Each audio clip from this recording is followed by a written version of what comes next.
And I think as you were talking about the extreme overreach, that actually brings up another huge concern that we have here, and that is about the Trace Act and contact tracing. So you have two things going on here in California. One is the Federal Trace Act, HR 6666. So the pilot program for that federal bill, they want to do that actually just here in our backyard, so to speak, in our particular county. They want our county to be the pilot program for this contact tracing bill. And so there's a couple of things. So that one's problematic, which we'll come back to. And then the second one is a local California Assemblywoman, Jackie Irwin, has put forward a bill. It's AB 3116. And this removes the need for a warrant in order to access your data on your cell phone. And it allows them to put tracing, tracing on vehicles, on any kind of car, motorcycle, anything like that. So it's almost like we've fallen down a cliff. Yes. It's just so obscene that all of a sudden there are no privacy protections. Right. There are nothing matters anymore. You don't need a warrant. You don't need anything. You can access all a person's information. I mean, there's a long tradition of the Supreme Court upholding all of these rulings, both in the United States and in Canada, that privacy is a very real right. Absolutely. You not violate a person's privacy, and that you own your personal data. You have sovereignty over your body. These things have been established through a long tradition that is just being trashed at the moment. It's incredible, and I don't know if it'll be easy to get back these fundamental rights. I don't know. But scientifically, you talked about tracing, contact tracing. Yes. Again, let's bring the science in here. Right. Tell us about the science. What is the science? Contact tracing with regards to a viral respiratory disease that is known to be transmitted through fine aerosol particles that are in complete suspension in the air, part of the fluid of the air. Contact tracing under those circumstances, which are the circumstances that we're talking about, is complete nonsense. Okay, why do you say that? Okay? Contact tracing is for diseases where you have contact, where you have to touch, you have to exchange bodily fluids, you have, it's sexually transmitted, or there's saliva or a spit involved. It has to be about contact, person to person contact. That's when you can do contact tracing. But if I walk into a room in the winter when the absolute humidity is dry and I cough and I am infectious and I cough and I spread these fine aerosol particles throughout the room, everyone in that restaurant can potentially be infected. Okay, it just becomes, and the aerosol particles are going to stay in suspension for a long time. It just becomes crazy to think that you can do contact tracing under circumstances like that. You walk into a subway, you walk into any room, you're in your car, someone comes into your car, you say, oh, I've got a cold, better sit in the back. It doesn't make any difference. You know what I mean? There's no way that you can sort out contact tracing. All the scientists will tell you that with respiratory diseases that are transmitted through aerosols, you don't usually try to do contact tracing. It would only make sense if people were living so far apart. Did you go to visit so-and-so who lives 5 miles away and spend some time in their house? Then it would make sense. But our society in a modern city, it's nothing like that. Right. So we're too close. Yeah. So and the virion laden small aerosol particles are suspended in the air for a long time, and they're transported with airflows and everything. There's nothing you can do about that. You cannot predict it, and they can be there for a long time. There's even a paper that suggested that these particles that virion particles could be transported across continents through the upper atmosphere. Really? Okay? Yes. Well, they didn't prove it, but they argued that based on the science, this was possible, and that this could explain transmission of some of these diseases in certain cases. Well, you can't it's just so far from a case where you would do contact tracing. So You're for saying it me, wouldn't work. the contact tracing is just a pretext to apply this fancy AI technology to have complete control of where everybody is and to be able to follow everywhere they've been and who Right. they've been talking to and what their networks are. I mean, if you can control that, there is no longer possibility to do politics that opposes the state. Okay? I think you're absolutely right. Yeah. That's what it's about. Yeah. So I think that, and the other thing with that as well, so yes, privacy, you know, human rights, there's a lot of issues at play here with that, but then you're also bringing up the practical side that it doesn't work based upon how the virus is transmitted. And also, you know, from what we're hearing too, it takes quite a few, I think 50 to 60% of the population to buy in to the idea of contact tracing in order for it to even have, you know, a chance of working. So like, for example, if we, you know, I don't want to talk about a chance of working of contact tracing in a case like this, right, this kind of disease. It's just total nonsense. just total nonsense. It's total nonsense. Right. Okay. It cannot be put into practice. All you will do is the government will know who you were in close proximity with. That's Right. at any time. They'll be able to follow all your personal Everything. networks. Okay. Who you were close enough to talk to them and so on. That'll be the end result. It'll have nothing to do with spreading a disease. You know, Right. our immune system already really scary. 99% of our healing. You Say that know, again about the immune system. no reason that we need big pharma to produce a vaccine that won't work, that most of the science suggests is almost impossible that it would even work. I mean, there's a study that Could I said ask that you already really been. quickly about Sure. the vaccine you mentioned? Yeah. I remember, I noticed when I was reading your, I believe it was the report that you submitted recently in April.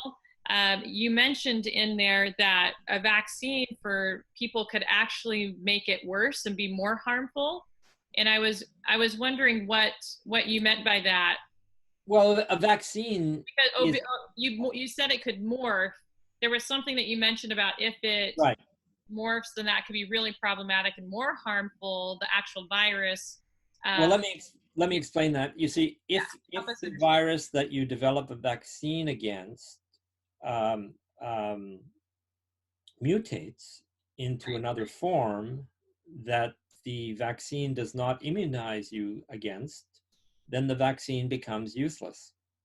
So it means you've injected the person, you've had this huge, expensive program, you've force vaccinated all these people, and each time you vaccinate someone, there is a risk that there will be side effects, sometimes very serious side effects. There's always side effects to these vaccines.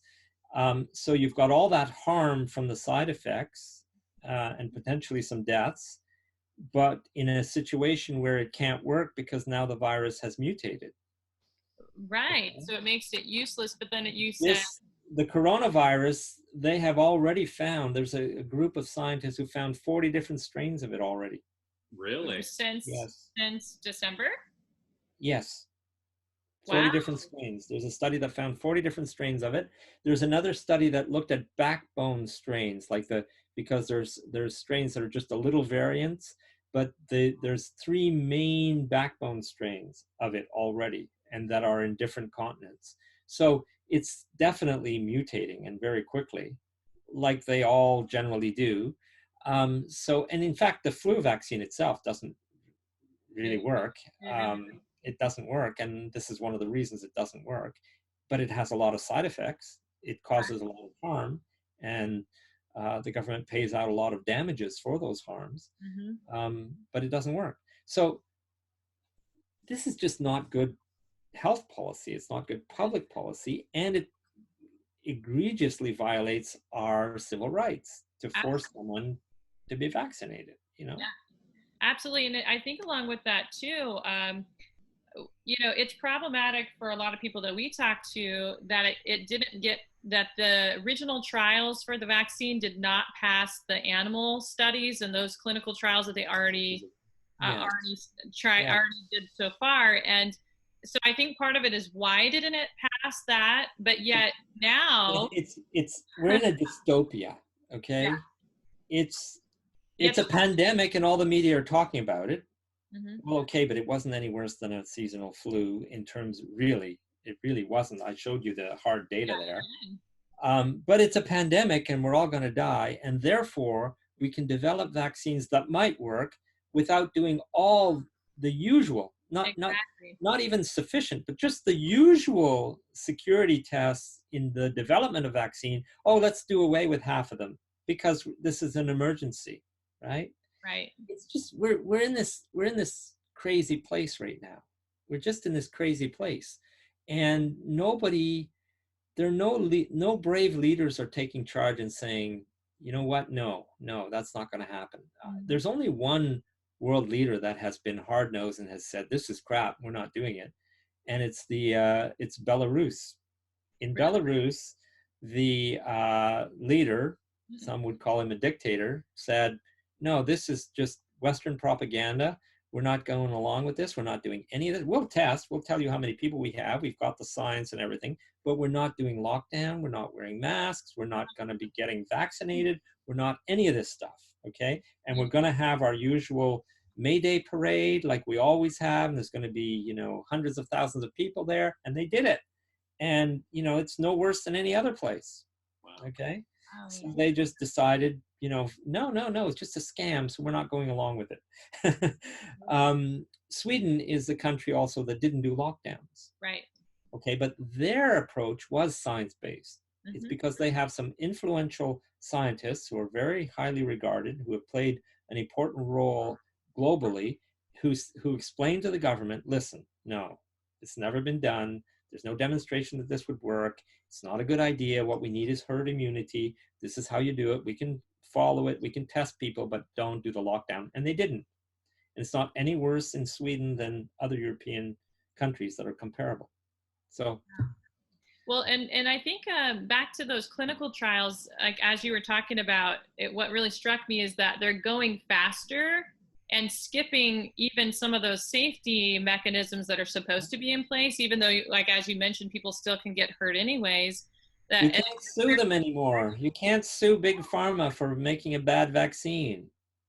well, It's been taken out off the books. It's now in an administrative tribunal. You have to go fight with some government administrator to get some partial indemnity for the damage that you suffered. You can't actually sue them anymore like you used to. It's a fundamental right to be able to sue. Why? Huh? Tell us more from your perspective. Why can't? It's just a law. Obama passed a law where he said you cannot sue for damage for harm from a vaccine anymore. You have to go to this administrative tribunal that we're going to make and argue it out with them. So you cannot go to the courts anymore. What This would is be a well-known. I mean, I know there's lots of political reasons why to or not to do something like that, but I know that the administrations in the U.S. they consult with scientists and experts. What scientists and experts would tell them to completely remove liability on The a? ones that work for Big Pharma. that's it. That's So it. what's the MO? Like what?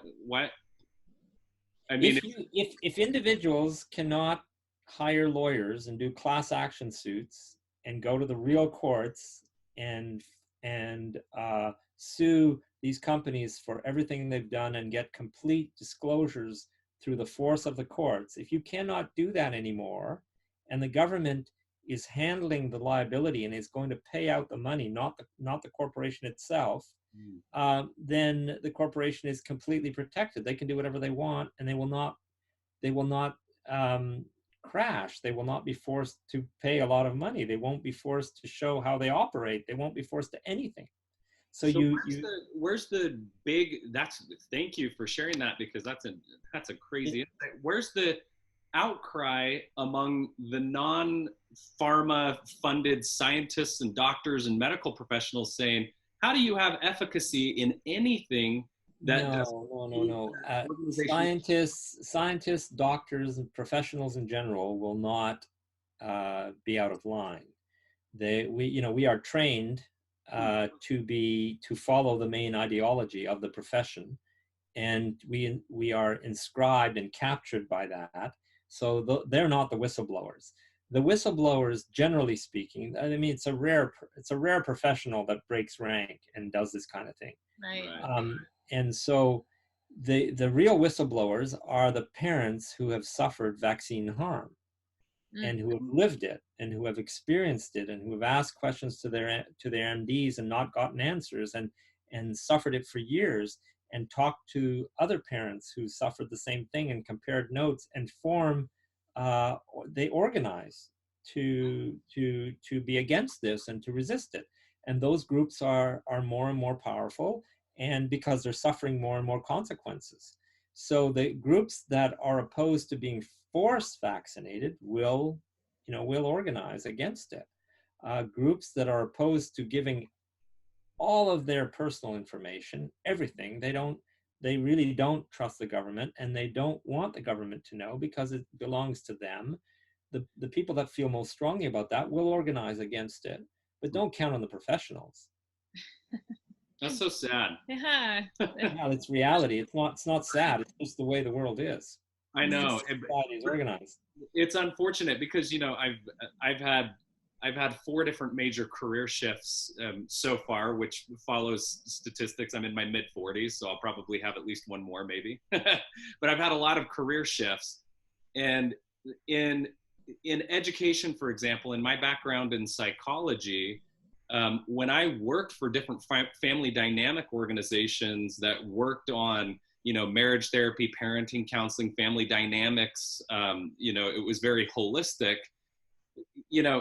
We were held accountable almost in real time, in our profession. That would be a whole, as they say in proper English, that would be a whole nother discussion. Right. To what extent is each profession brought into the ideology of that profession? And it's more and more true the higher the profession, if you like. It's really true of lawyers and doctors. It's less true of some of the more service professions. Right. And it's very true of university professors, because university professors train the other professions, so they have to have a tenure track system that really makes them completely aligned. But this is all described in a book that I highly recommend if you want to understand how professionals are brought into the system. There's a book by the author Jeff Schmidt called Disciplined Minds that explains it. Yeah, it explains it in great detail. I'm going to write I think I'm going to have to go pretty soon. I know. It's starting to get late there. Could I ask you maybe one last question? Let's do it. Let's do the last question. Okay. I think, really, I've really enjoyed this whole conversation, and I think a lot of Californians will as well, as you've highlighted so many important points, concerns, addressed fear. There's a lot that we've really, gleaned from talking with you. And I think one last thing to maybe talk about for just a moment is the censorship happening out there and the propaganda. And I think it goes actually hand in hand with what you just brought up, where you talked about the digital surveillancing that could literally capture everybody's movement, everybody's contact. But then you also talked about groups that are organizing because they are against what's happening. So if you're against your privacy being stripped away, or as you talked about, the concerns about mandatory vaccination and things around these big issues, the civil rights part of it, the human rights part of it. Yet here's this other big problem that I think is right here in the center as well, which is censorship, where well, there's one form of censorship. There's one form of censorship that's very obvious to organizers and activists, and that's when YouTube blanks out your video and stuff like that, or they don't like it. It goes against their community standards, whether it's on Facebook or YouTube and so on. That's an obvious censorship. But the more damaging censorship in terms of having a broad impact on the power levers in society is the censorship of the mainstream media. Yes. Because they self-censor. What they do is they'll only have the experts speak that are aligned with the general consensus. Or if they have two sides, it's really two sides of the same thing. It's not really the third point of view which says no, both of those are wrong, you know. So there are some excellent whistleblowing MDs and scientific researchers and medical researchers that have said extraordinary things and have spelled all this out and talked about the science, and they are not being interviewed by the mainstream media. They're being avoided. So you're not getting both sides of the story. Okay, they'll or they might interview them once to say that they did interview them, and you'll never hear them again. It's drowned out by all these other talking heads that just say the same crap about social distancing and so on and so on, none of which is science-based. So you're going to hear that crap a lot, and you're going to hear it repeatedly, and all the chief medical officers of each state and of each city and everything, they're all going to be saying the same thing. It's all really bad. You're not going to hear the whistleblowing experts. They have had to go onto YouTube. They have had to go into these other venues, and they're brilliant, and they're listed. You know, there's Off Guardian is a magazine that has listed about 30 of these guys and describe what they say, but you won't find them in the mainstream media because it's being censored. But also that you brought up that a different form of the censoring, that they're not even allowed to come on. They're not invited. They're not featured. They're not featured. They're not invited. The journalists, if you want to call them that, don't even ask the question. Right. Is there a basis for this? Is there another point of view? They don't knock on the person's door that has the other point of view. They don't even try to find them. No, the editor's saying this is where we're going, and that's where they go. It's a well-oiled machine.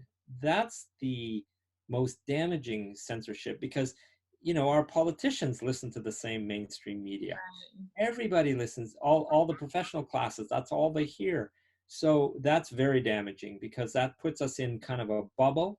And it's a bubble, it's an illusion, and it's fake, it's a lie, and we live there, and we talk about it on Twitter, and we tell our friends, and we exchange about it, and we live there in that bubble. Yeah, and along with that too, Facebook is censoring. You've got all of the social media sites censoring, Google, all the big tech companies, and yet these are also the same big companies that are behind the scenes, making deals on contact tracing. I mean, all the stuff happening. Yep.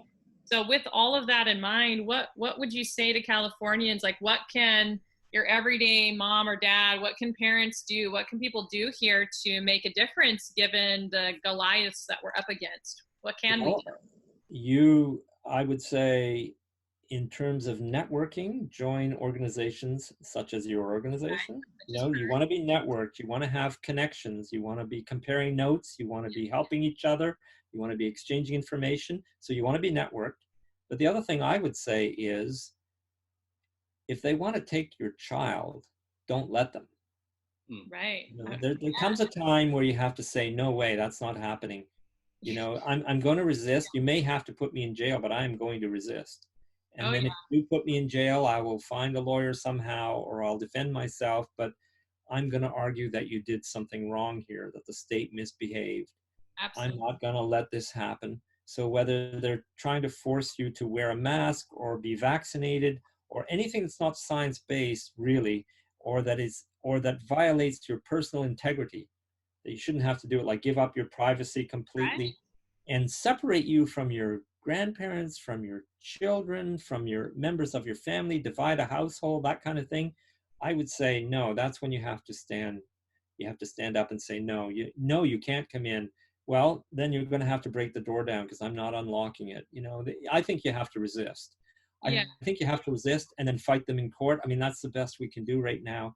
But there comes a time where individuals have to resist, and they can't put everybody in jail. They can't, you know what I mean? They can't do that. And there'll come a time when resisting also includes talking, mask off, talking to the police officer and explaining your perspective, explaining that you don't think what they're doing is right, and it is very authoritarian, and how would they feel if someone was taking their child away? because supposedly this test, which nobody understands, which has not been validated, is suggesting that there's a positive measurement here. How would they feel? Do they have children? And talk to them and be personal, be interactive, be connected with other people, make sure that they know what you're doing, and don't let them do it. That's what I would say. Yeah, I think that's great advice. And you're right. People can get involved through speaking up and actually just having dialogue about it, not allowing themselves to be censored. And then, you know, joining groups like Perk that are protecting the educational rights of kids and protecting kids and all of our rights. So, you know, there is a huge, not just organizations, but movements like ours happening in California that, you know, the fire has been lit. And yes, the mistake I find, but this happens mainly with privileged classes, they make this mistake. It's wrong to think that organizing is enough. Sometimes we mix it up, you know. Organizing is a component. It's about communication, it's about comparing notes, it's about having support. But without the individual actually standing up and saying, you are not taking my child, right. you're not sticking that needle in me. Without the individual doing that, all the organizing in the world is not really going to help you. That's a great point. Okay, so you need individuals to have a kind of a red line that you cannot cross, and they have to learn how to resist, how to communicate effectively, how to do what they can in such a way that they won't simply be crushed, but that they'll still be able to defend themselves, okay, in the courts or wherever, or with their neighbors and so on.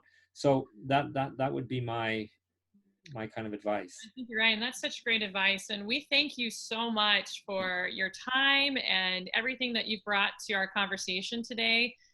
We definitely want to get some of those research articles and some of the things that we can give to our audience as well. And, you know, I think what stays with me the most from this conversation is you're actually being very brave and doing exactly what you just told the rest of us to do. You know, you're speaking, you're sharing your expertise, you're not being silenced, you're not allowing the censorship out there, the government control, or all of the, you know, like you talked about, from pharma to all the overreach to stop you from speaking, from sharing with us all of these things that you shared. So we really appreciate you. And I know that our Perk audience and the people in California, they have a lot that they can take from this call and from this interview. Well, it's been my pleasure, and it was nice meeting you both. We had a little chat before we started the recording as well, and it was really nice to meet you guys. And I wish you the best of work, your organizing, and your resistance. I wish you the best in all of that. Thank you so much. You have a wonderful night. Until next time. Thanks yes. for your time. Thank you. Bye-bye. Bye. See ya.